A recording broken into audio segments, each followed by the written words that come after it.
بسم اللہ الرحمن الرحیم، السلام علیکم۔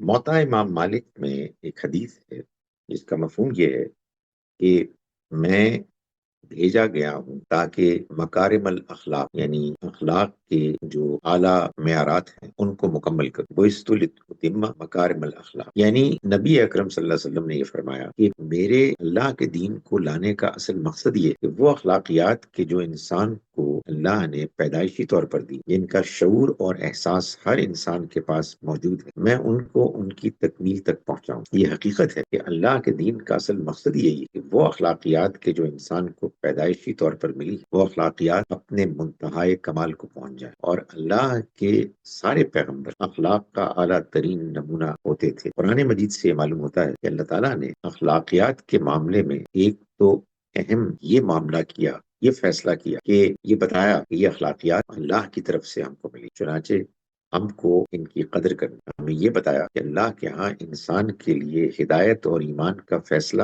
انہی اخلاقیات پر ہوتا ہے۔ جو شخص اخلاق پر پورا اترتا ہے وہی ایمان اور ہدایت پاتا ہے۔ ہمیں یہ بتایا گیا کہ یہ اخلاقیات ہیں جن کی بنیاد پر آخرت میں جواب دہی ہو۔ سارا دین اسی پر مبنی۔ اخلاقیات کے معاملے میں جو باتیں غیر واضح تھیں، اللہ نے اپنی شریعت کے ذریعے سے قانون دے کر ان باتوں کو واضح کی۔ یہ بات جو نبی صلی اللہ علیہ وسلم نے فرمائی کہ میں بھیجا گیا تاکہ اخلاق کے مکارم کو اعلیٰ ترین درجے تک پہنچاؤں، یہ بات اصل میں پورے دین کی حقیقت کو بیان کرتی ہے۔